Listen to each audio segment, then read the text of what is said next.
In today's video, we visit a place that promises 1400 years of history. Let's go and have a look around, and most importantly, would I recommend you visit too? Hello, welcome to Through Lucy's Lens, weekly videos where I go somewhere interesting and hopefully you will find them interesting too. I am on the beautiful northern coastal path in Northumberland, and we're going to visit a place today that I've wanted to go for many years. It's been featured on loads of incredible TV programmes as part of the history. And today I'm actually going to get to go in, and we're going to go and get to look around together. And today we're going to go and look around the magnificent Bamburgh Castle. Perched dramatically on a volcanic outcrop overlooking the North Sea, Bamburgh Castle has a history stretching back over 1400 years. It's a place I've always wanted to visit, and it is such an impressive structure on first sight from the wild and rugged landscape of Northumberland under its famously big skies. Bamburgh Castle's history begins in the 6th century during the Anglo-Saxon period. Originally, it was known as Dingwari, a Celtic Brittonic fort. In the year 547, the castle was captured by Ida, the first king of Bernicia, which later became part of the powerful Anglo-Saxon kingdom of Northumbria. In 547, an Anglo-Saxon chronicler's text says, Ida built his own fort there, which was first enclosed by a hedge and then after by a wall. The Historia Brittonum tells us that it was Ida's grandson, King Ethelfrith, who gave the fort of Dingwari to his wife Bebba, after whom it was then named. Bebbanburgh literally meaning Queen Bebba's fort. This was later corrupted by language to become the modern Bamburgh we call it today. Bamburgh became the royal seat of the Northumbrian kings, and this made it one of the most important strongholds in northern England. Bamburgh also has a fascinating connection to early Christianity in England, and I think it's very significant. One of the notable kings to rule from here was Saint Oswald, who reigned during the 7th century. He played a key role in bringing Christianity to the region, commissioning the nearby Lindisfarne Monastery on Holy Island that you can see glinting in the distance over the sea. The castle here was originally a timber structure, of which of course nothing remains. But its position upon this ancient outcrop of rock provided natural defence against invaders. And I'm looking at you, pesky Vikings. This made it a vital fortress during the era of the Anglo-Saxon kingdoms. But in 993, the Vikings ransacked Bamburgh, burning buildings and seizing valuables. With the Norman conquest in 1066 and the arrival of William the Conqueror, Bamburgh Castle underwent significant changes. William the Conqueror recognised the strategic importance of Bamburgh. The Normans replaced the timber structure with stone fortifications, laying the groundwork for the castle we see today. By the late 11th century, Bamburgh had been transformed into a formidable Norman fortress. During the medieval period, Bamburgh played a key role in the wars between England and Scotland. Its location so close to the Anglo-Scottish border made it a crucial outpost in defending the kingdom. Even later, during the Wars of the Roses, it became the first English castle to be defeated by artillery. So this is the first castle to be brought down by gunpowder rather than traditional bow and arrow or hand-to-hand fighting. It is 1464. Edward of York has been battling the crowned King Henry VI for some years to capture the throne. Henry VI was resident at the castle for some months, but then fled to Scotland when he heard of the approach of Edward's troops, who were led by the infamous Earl of Warwick, the Kingmaker.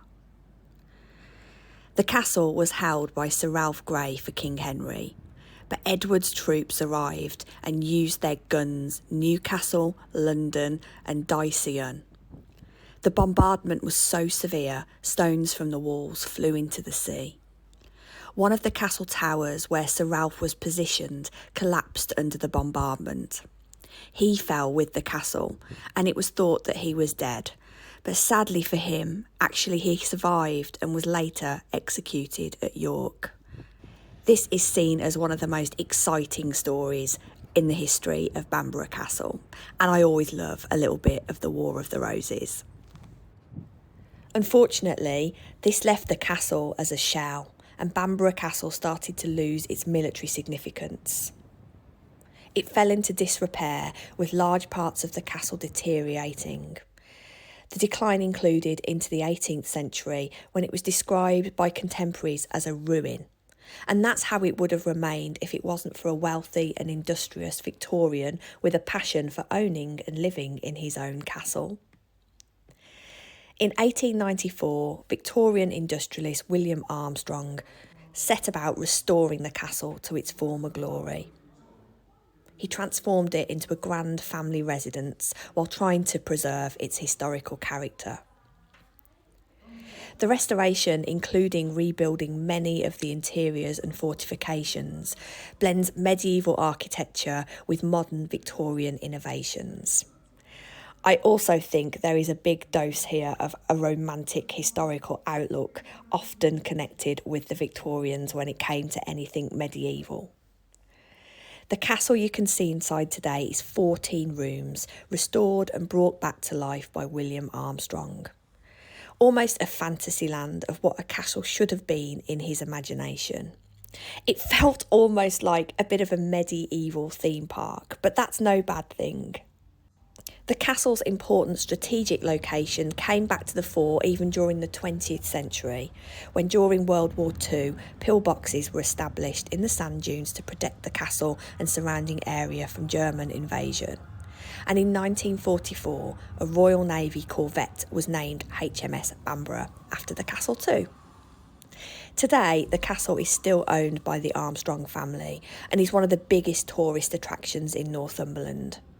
It's also a popular filming location for movies and TV series, including The Last Kingdom, Transformers: The Last Knight, and even in 2023, an Indiana Jones movie, The Dial of Destiny. Now, I'm embarrassed to say I haven't seen a single one of those movies or series, but I can see why this location would be used. It really is beautiful. So shall we go and have a look at the staterooms and see what this Victorian entrepreneur came up with? Lord Armstrong was known as the Magician of the North. And this is because of his scientific discoveries and pioneering inventions in engineering. He was an enlightened environmentalist, an advocate of water and solar power. He founded the legendary Armstrong Engineering and Armaments business on Tyneside, and this brought him the wealth to purchase the castle. The first rooms we enter were originally storerooms and have stone vaulted ceilings. The first small room you enter was used as an estate office, and following the death of the first Lord Armstrong, it contains vast displays of china and furniture. The next room used to be the schoolmistress's sitting room, before then being used as a convalescence room and then an office of the second Lord Armstrong. The castle is still owned and looked after by the Armstrong family today, and you feel a strong sense of this connection. If you enjoy collections of beautiful, expensive things, then you will love these rooms. One of the most striking rooms in the castle is the King's Hall. This was constructed at the end of the 19th century on the site of the original medieval Great Hall, and it has the shape and the size of the original. It has an incredible false hammer beam ceiling made from over 300 tonnes of teak that was brought in from Thailand. That was no mean feat back then.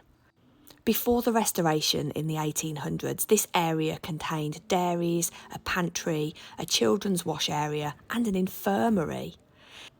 At the end of the King's Hall would have been a raised platform with a table for the lords and important dignitaries to preside and dine.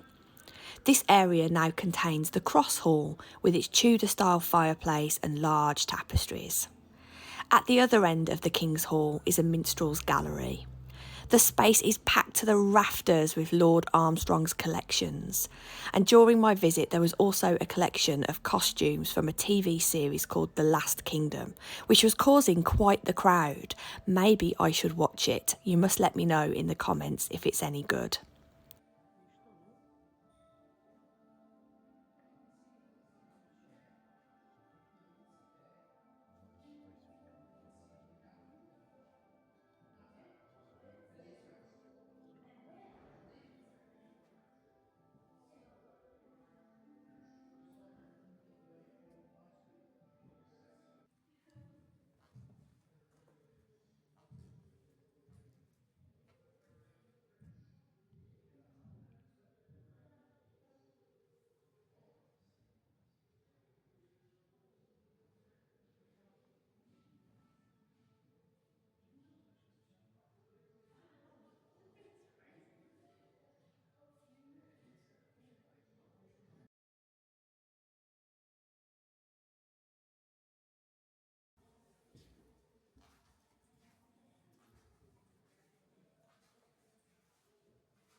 The library and billiards room with its wooden ceiling contains a large fireplace with a carved stone mantel.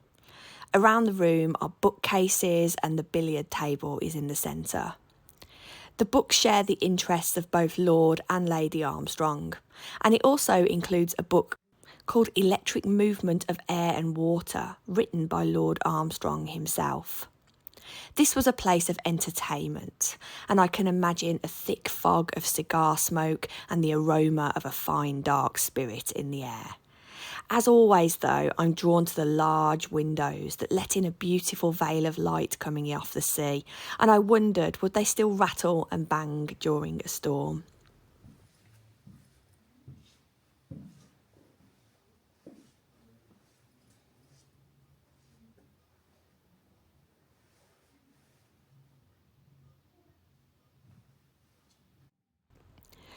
The next room is known as the Fair Chamber, and this was probably my favourite room of all the staterooms. This dress was owned by a woman called Dorothy Foster, and she rescued her brother from Newgate Jail after the Northern Rebellions of 1715. I just can't imagine a tiny lady in a big dress like this rescuing someone from a prison. It's always about the stories for me. And another nod to a strong woman in this room is a tapestry gifted to the castle by Nora Balls, a high-profile suffragette who lived at the castle for a short time.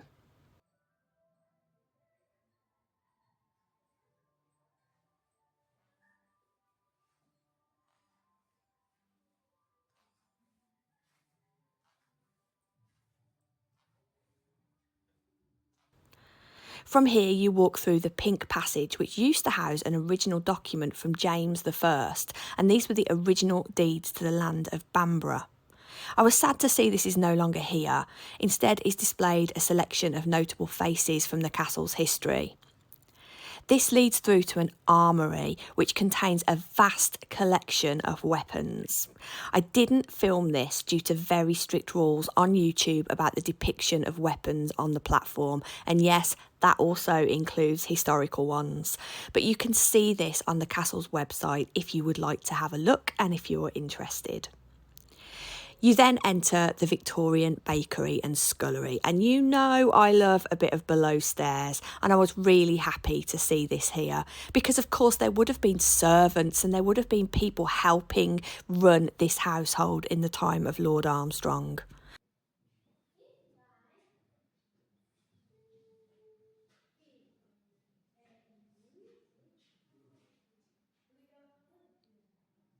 It was really interesting to see plugless sinks.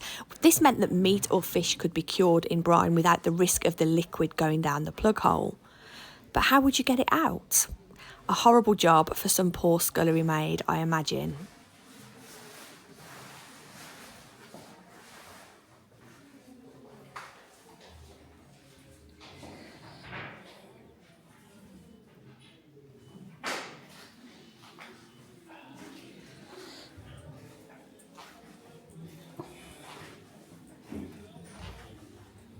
You then enter a dungeon, and you can hear how I felt about this dungeon here.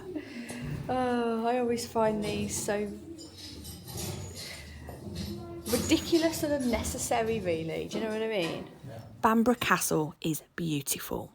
It's breathtaking in its majesty, and when you're walking outside along the battlements or down on the beach, you can feel the history. You can imagine a Viking longboat approaching from the east. Inside though, I just felt it was a bit of a letdown. Oh, I hate saying this because I don't like to make sensationalist content, but I just felt it was a bit meh, a hodgepodge of collections without any real historical context outside the ghosts of what it once was. The Great Hall was beautiful, but it felt like a stage setting, which of course it was. I'm the kind of weirdo who would actually prefer to walk around a ruin. I also understand the difficulties in keeping these expensive properties alive, and I don't blame the family at all for packing it to the rafters with interesting things to look at. I just don't have the patience to sift through it all, and that of course is a me problem. Lord Armstrong also built another property not far away called Cragside. Cragside was the first home to be powered by electricity created by hydroelectric power. I had to make a choice between here and Cragside. I'm glad I came to Bamburgh because of the wild landscape, big skies, and this will stay in my memory forever. But I can't help but thinking Cragside would have been more interesting hearing about invention and industry. But again, that is just my personal preferences. If you've visited Bamburgh, I would love to hear your thoughts. I would certainly go again if I was in the area, but next time I would sit on a bench or on the beach with a sandwich with the wind in my hair and feel the history around me without going inside the property. I'd probably still make a donation to the castle because it's so important that these places are kept alive.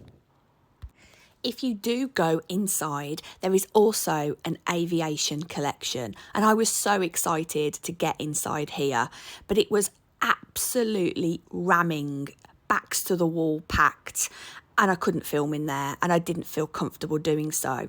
But that was a really interesting part if you're interested in aviation like I am, and there's also a wreckage of a full Spitfire in there. So I didn't put that on the film.